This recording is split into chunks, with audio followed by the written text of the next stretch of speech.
Camila, pelo amor de Deus, o Davi tá dormindo lá em cima. Mas a Camila parecia fora de controle.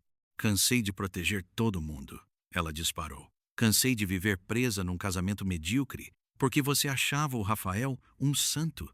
Eu senti raiva pela primeira vez maior que a tristeza. Então, por que ficou comigo? Ela respondeu olhando direto nos meus olhos. Porque era confortável. Porque você pagava tudo. Porque você nunca fazia pergunta demais. Cada frase parecia calculada para arrancar um pedaço meu. Eu entrei no elevador sem dizer mais nada. Ouvi ela vindo atrás de mim, chamando meu nome. Mas agora não parecia arrependimento. Parecia medo do que eu podia descobrir sozinho. Quando a porta abriu no nosso andar, encontrei o Davi sentado no corredor do apartamento, abraçado no dinossauro de pelúcia dele, com os olhos inchados de sono. Pai, vocês estão brigando? Aquilo me destruiu de um jeito que nada tinha conseguido até ali, porque enquanto eu afundava, ele ainda me olhava como porto seguro. A Camila ajoelhou na frente dele imediatamente e mudou de rosto na mesma hora, como uma atriz trocando de personagem. Voz doce, mão no cabelo dele, lágrimas perfeitas. Não é nada, amor. O papai tá nervoso. Eu olhei aquilo acontecendo ao vivo e finalmente entendi como ela fazia todo mundo acreditar nela. O Davi então perguntou algo que fez o sangue sumir do meu corpo. O tio André vai vir dormir aqui hoje? O silêncio foi tão pesado que eu ouvi o barulho do elevador fechando atrás da gente. A Camila levantou rápido demais. Quem falou isso para você? O Davi encolheu os ombros, assustado. Eu ouvi você falando no telefone. Você disse que, quando o papai descobrisse, o tio André podia ficar aqui sem esconder. Eu vi o rosto dela desmoronar pela primeira vez. E antes que ela inventasse outra mentira, alguém bateu na porta do apartamento. Forte, 3 vezes seguidas. Quando abri, encontrei o André parado ali, segurando uma mala.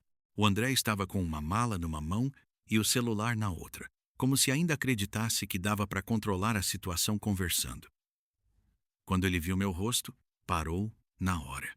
Depois viu o Davi sentado no chão, a Camila chorando, minha sogra atrás no corredor, e entendeu que tudo tinha explodido.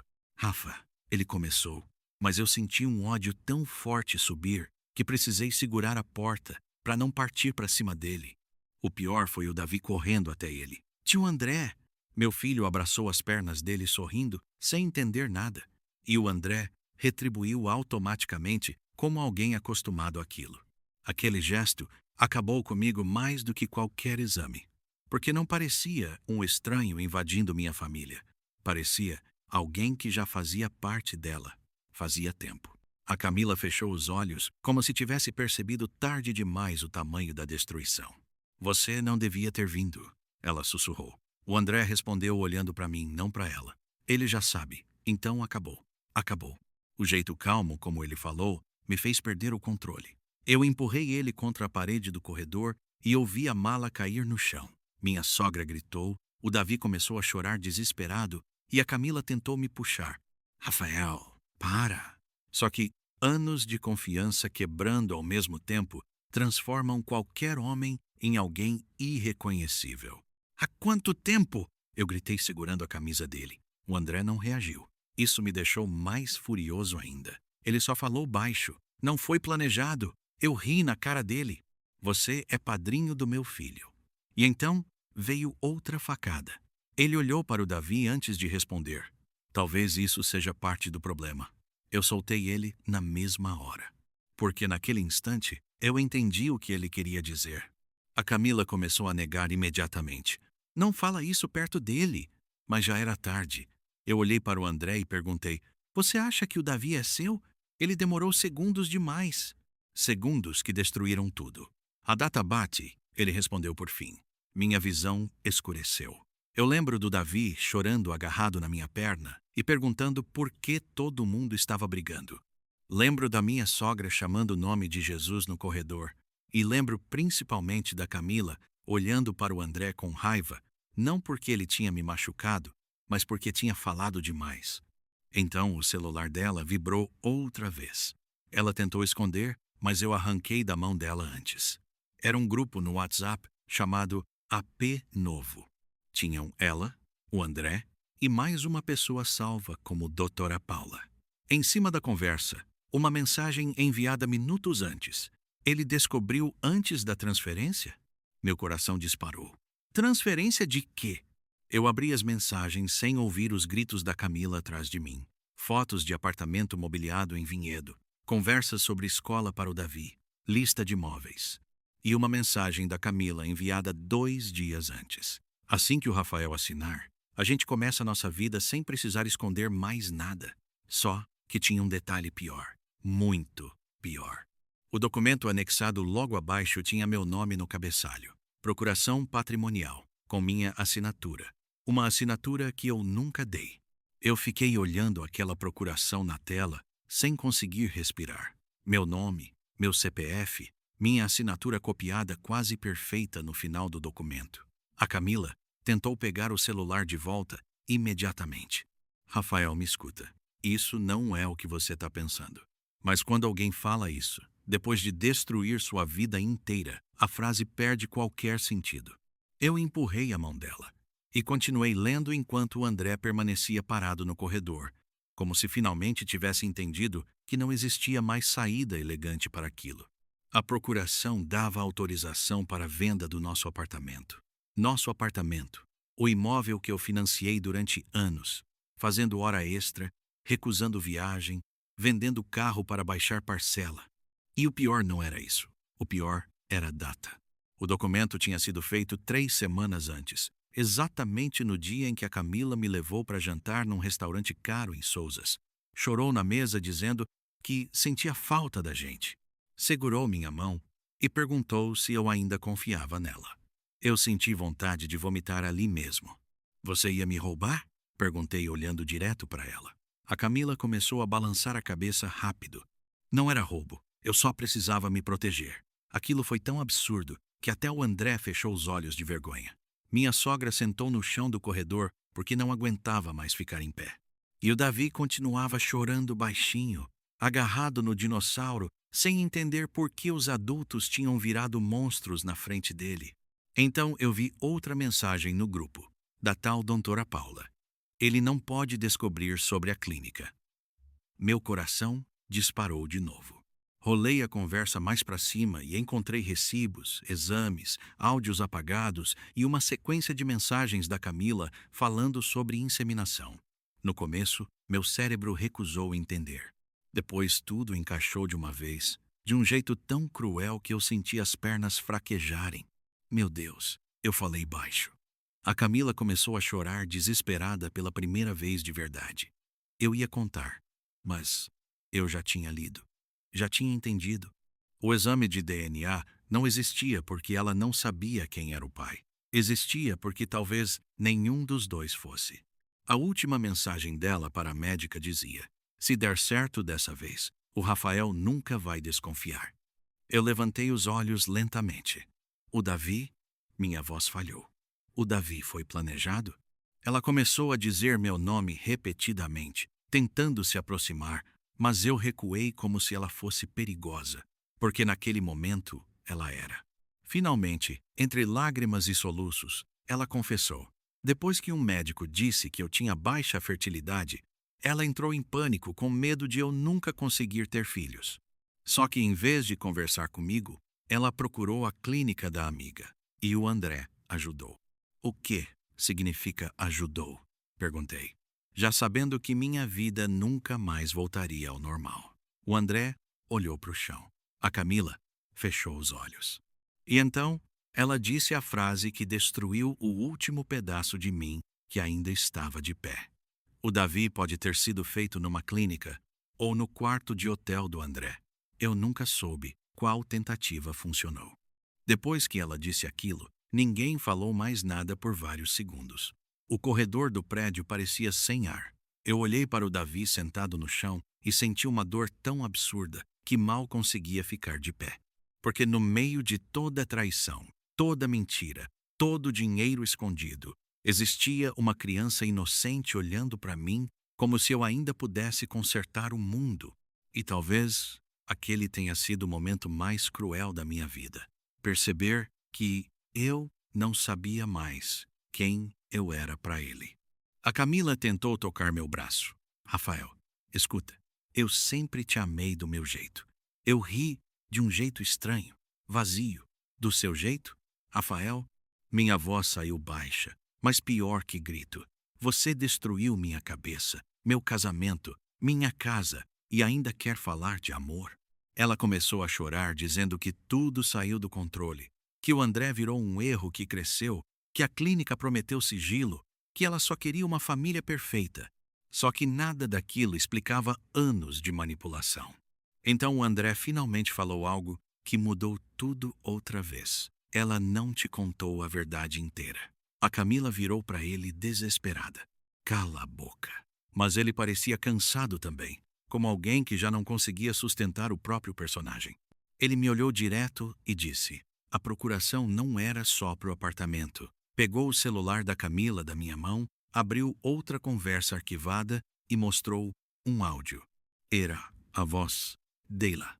Quando ele descobrir, vai estar quebrado demais para reagir. O Rafael sempre foi emocional. A guarda do Davi vai sair fácil.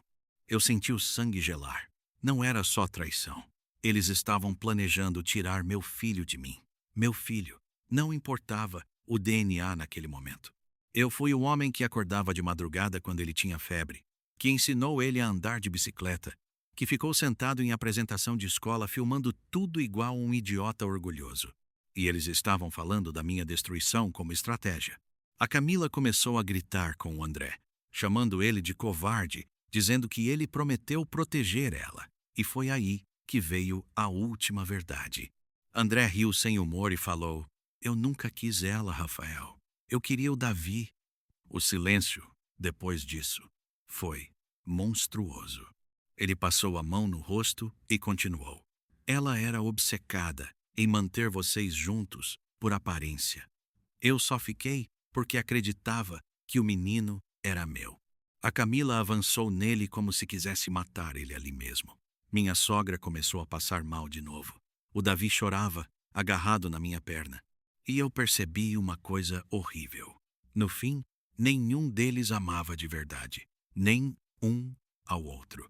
Eles só estavam presos numa mentira tão grande que já não conseguiam sair. Peguei o Davi no colo enquanto ele tremia de choro e fui entrando no apartamento. A Camila chamou meu nome, atrás de mim, desesperada agora, de verdade. Mas antes de fechar a porta, eu olhei para ela uma última vez e falei a única coisa que ainda conseguia sentir naquele momento. Você passou anos tentando descobrir quem era o pai dele e esqueceu quem realmente foi.